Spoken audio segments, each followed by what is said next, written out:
This is Into the Singleverse with Raj Verma. Unfiltered conversations about the latest trends and the tangible effects of real-time data on pivotal industries, our daily lives, and the future of our world. Welcome back to my conversation with my old friend Raj Sisodia, the author of the groundbreaking book Conscious Capitalism. We've been discussing his steadfast dedication to utilizing business as a catalyst for positive social change. Raj, in part one, we discuss the effect technology has on all of us, especially young people. And many leaders in my industry will be faced with a tough decision in the next, call it 3 to 5 years, when we will have to make a choice between profits and the mental health of our customers and namely our children even. I do think that there are organizations that choose profit over the mental health of our kids. Not one, a few. But what is that North Star that conscious leaders have used in the past that we new age leaders in technology, so as to speak, in a new age industry like technology could benefit from? Yeah, so I think it's the purpose of the algorithms and the various things that we do, right, in order to engage people in the technologies. If the objective of that is to maximize the amount of time people spend and the amount of ads we can sell and so forth, then we're going to end up doing things that cause pain and suffering ultimately, right? But if we think about it in terms of what can we do to enhance the quality of life for people, the objective function changes, right? We do what is in the best interest of the users, of our employees, of all of our stakeholders, and create a business model around that.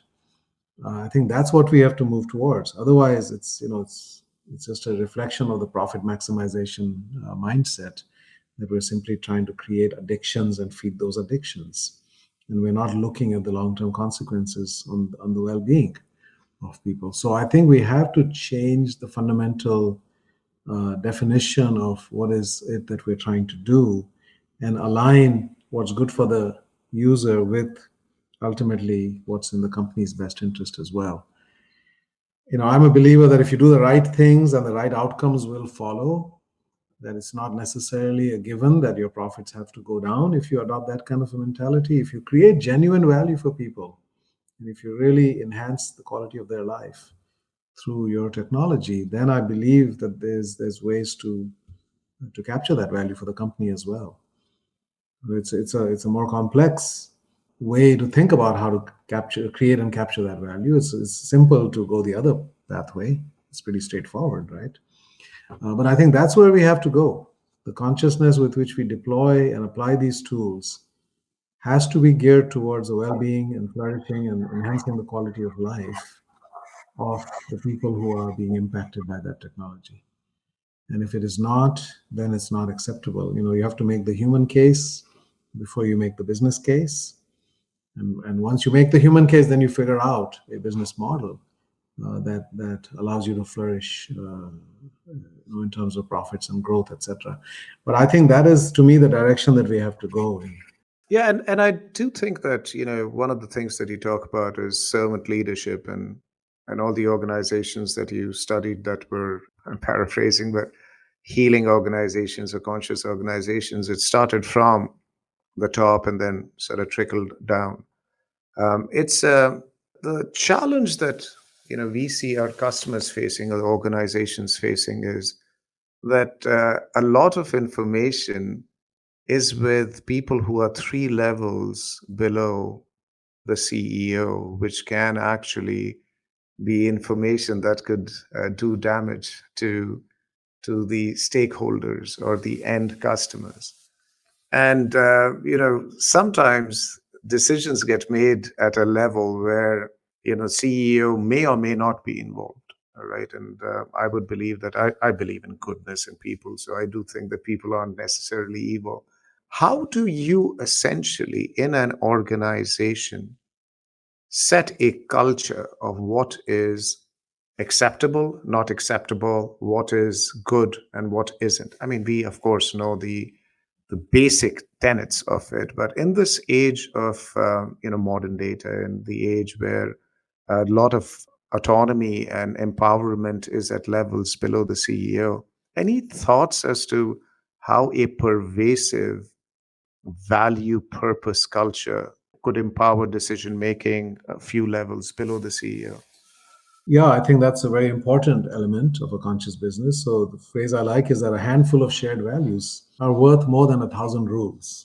So if we are very clear about what are our values, what is non-negotiable, what do we stand for, what are the things that we're going to create for our customers and other stakeholders, and how, and if those are not only known but those are enforced, right? That we cannot violate these norms. That these values are sacrosanct. Then that becomes a clear indicator to everybody. Any action that you're taking has to be looked at through the filter of those values. Is it actually doing that? Is it accomplishing those things? Right? If not, then you don't do it, even though you might have a business case for doing so. Right? So I think that is something that has to become, a lot of companies have values on the wall, or most people can't even remember what they are. But I think those have to live and breathe in people's minds and hearts, and they have to be guidelines or beacons for decision making, every decision. So the purpose and the values of the organization have to be reflected in decision making at every level. And people have to be free to call out when that's not happening, when there's a gap between actions and what we say, what we stand for. Yeah, I know. It's just, one of the things that I heard was culture is how people make decisions when you are not in the room, Right. Right. Right. and I think that becomes a very important tenet of an organization. And again, culture is what you promote, practice, and most importantly, permit. And I do think that that is going to increasingly be the North Star that we would have to all align towards. But as you know, I really enjoy your thought leadership on these things, and this has never been practiced between the two of us. But there's been a few things that I have. I'm being open, risking, and vulnerable. Here is how do you balance the fact that we are navigating something that didn't exist in the previous generation, Mm. much less Mm. my father's generation or my grandfather's generation? Marry that with the cancel culture, which is very, very prominent in the corporate world and in the social world as well, where some of the leaders almost are shy of being open, risking, and vulnerable because the backlash could just be immense, and even when you're well intentioned, the stratosphere and the Twitter sphere can just absolutely destroy a well-intentioned move. Any thoughts on that? I know there isn't a right answer. How do leaders navigate that tenuous sort of tightrope? Yeah, and I think it goes back again to your purpose and your values, which, if you have clearly articulated them and they are meaningful, and you live by them, then when things happen in the world which conflict with those values, then I think you have a duty to speak out about that. Right? Because this is who we are, this is what we stand for, right? And therefore we take a stand, right? So many companies shy away from so-called political things, but these are all issues in society that we're collectively grappling with. And so you don't wade into the political arena for its own sake, but if there's a value that you hold dear and you have, it's a pre-existing condition. It didn't arise today. So this is something we believe in, and our people believe in it, and this is what our company is about. And we have, as a company, all of us, every company, like every individual, can choose their purpose and choose their values and live by those. So I think standing up for those is important, right? I think companies, in a way, are citizens as well of the societies in which they operate. For example, speaking up about democracy. We believe in democracy, right? And therefore, things that are anti-democratic are things that we would speak about, right? So I think there's my friend Rebecca Henderson at Harvard Business School has written about democracy and capitalism, how businesses need to, in fact, speak up in defense of democracy when that feels threatened, because that's an important value for all of us. So I think likewise, other values that are unique to every company, we should identify them so that it becomes a North Star, as you said, that gives us clarity as things come up in the world as to how do we respond to that. Right. And then, let the chips fall where they may. There are people who are going to use that, as a reason to leave, and that's okay. There are others who will choose to come because of that. But I do believe that we have to stand up for our values. That's why moral courage is becoming such an important thing, for leaders. Being willing to do the right thing even when it's hard, when there's backlash that you're seeing from some relatively small but very vocal, very loud players out there. Yeah, you're talking about being vulnerable. I can't wait for your latest book to come out. It came out yesterday, actually. Oh, it did? Yeah. All right. I'm still waiting for my copy in the mail. It's right here. It's called Awakening. Right here. Oh, wow. The Path to Purpose, Inner Peace, and Healing. And like I said, it's a very personal book. It's about my own journey.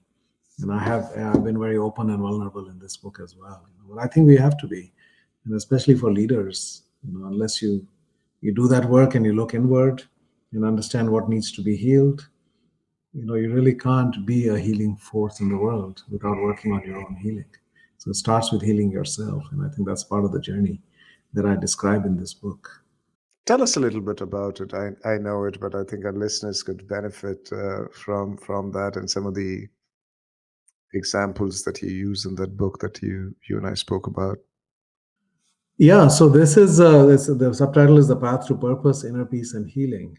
Right? So it's about how my life story unfolded, how I made sense of things looking back, why I experienced certain things, why I grew up in a certain culture, a certain kind of family, certain kind of parents, etc., and what that meant in terms of how it shaped me, and what are the things that I needed to learn from that. What are some of the painful lessons, some of the traumas that I experienced between me and my father, for example, some traumas that happened in my family of origin in India, and how to heal from those. Because if you don't heal from those, you actually end up inflicting suffering on others, because you don't even recognize why you say and act, the way, speak and act the way that you do, right? So addressing those, right, as we say, you have to reveal it and feel it in order to heal it. And without healing it, you will end up, we become victims of victims, right, for each other. So what was that healing journey? I talk about 7 steps. You have to know yourself. You have to love yourself. And that's a big leap for a lot of us. Even if you know yourself, a lot of people in this world really hate themselves because they have all this negative self-talk and the messages they may have received from their parents and others. But you have to get to a place of self-regard, self-appreciation, self-love. Be yourself, right? We are all meant to bring something unique into the world. And what is that gift that we came with? You have to choose your life, not be a victim of things that happen, but actually be able to learn and grow from those things. To go back and say, I choose to be born there because that's what it gave me. And for example, I was born into an extremely hyper-masculine, patriarchal, feudal culture in India, the Rajputs, the warrior class. And I experienced and saw a lot of that energy around me with my grandfather and my uncles and my father, etc. And it was painful, but I had to go through that so that 50 plus years later, I would write a book about the feminine, called Shakti Leadership, that I wrote 7 years ago. So again, things that happen ultimately show up in your life. So I'm now grateful because I had those experiences so that I could bring that into the world. And that's part of my journey here, right? So we have to choose our life so that we can express ourselves more fully into the world. We have to become whole. That's one of the big lessons for me as well. Wholeness is first of all, the masculine and feminine. As Carl Jung said, every man has an inner woman, every woman has an inner man. So we have to integrate the best of those. We've lived in a world where it's been all about the masculine, right? Men dominating every aspect of society. And that hyper-masculine energy now becoming the driving force. And that has led to a lot of suffering in the world. I think that's the primary cause. So we have to elevate the feminine. That means more women, but also connecting to the feminine energy that exists within all of us. So that wholeness. And in my case, I had parents who were polar opposites. My father had all only masculine energy, no feminine. My mother had only feminine, no masculine. And that's not healthy for either of them, because then it becomes hyper masculine, hyper feminine. How do I bring the best of both of those? How can we all bring the best of both of those together? The mature, healthy masculine with the mature, healthy feminine together, so you have great personal power and you have unconditional love coming together. Because often those things don't go together. And so becoming whole is a key element. And then the last one is healing yourself. As I said, recognizing your wounds and your traumas. Most people don't acknowledge them. They minimize them. They say, well, this is not a big deal compared to somebody who went to Afghanistan or Iraq or was a first responder, right? My traumas pale in comparison, but actually they're all very real. Life is hard, and all of us go through significant things in our lives that really get imprinted on our psyches and then cause us to be reactive. Again, as Carl Jung said, until you make the unconscious conscious, it will govern your life and you will call it fate, right? You're not actually in charge. You're not driving your own car in a way. So surfacing those and then figuring out how do we heal from those traumas. And if I may, you talk about your father putting a gun at you. Yeah. This was one of the most traumatic things, a memory that I erased for 30 years, but because I wanted to marry somebody of my choosing, and he was adamantly opposed to that. This was the feudal, mindset that he carried. He first threatened to kill himself, and then when that didn't work, he pointed a gun at me, right? And it's a pretty traumatic thing, you can imagine, for your father to do that, right? So it took me, as I said, I erased it for 30 years, and then I had to come to terms with it and figure out a way to heal and a way to, in a way, move to, I went from anger and bitterness towards my father to forgiveness, and then a kind of acceptance, and then understanding, and then empathy, and ultimately compassion for him, right? Because, his father was even harsher with him in many ways than he was with me. And so, he was kind of victims of victims, right? So without healing that, you're kind of handicapped, right? You're reactive in life. You don't actually know why you get triggered by certain things. So recognizing those, and now we have a lot of modalities for healing from traumas. And if we can heal, then we can experience what is being called post-traumatic growth, which is that you can be stronger because you had that trauma and healed from it than if you never had the trauma in the first place. And then you can be a source of healing for others to help people dealing with those kinds of things. So that's kind of the journey that I think we can all be on. All of us are on unconsciously or consciously, and this book is trying to make it conscious. So you can recognize these things, right? You can work on them. You don't have to allow it to get too far, right, before you actually start healing of it. Raj, always a pleasure, sir. You're a good man, and I can't wait to get stuck into that book. And I know I'm going to enjoy, like I've enjoyed your previous books. And this is the first of many interactions we'll have on this subject of conscious capitalism in the era of big data. And I think what you said about ultimately leaders have to ensure that they are fully healed before they can build a healing organization.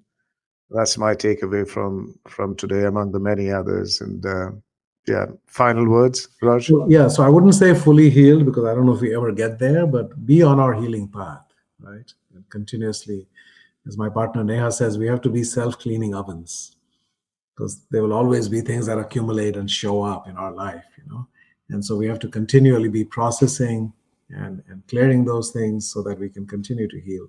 So I think it's a never-ending journey, but it's certainly worthwhile. Absolutely, and she's a great lady as well. And you please give my best to her. It's a pleasure to have you with us today, Raj. And be well, stay well. Thank you. Thank you, Raj. Great to see you. Great to see you, my friend. And that's it for this episode of Into the Singleverse.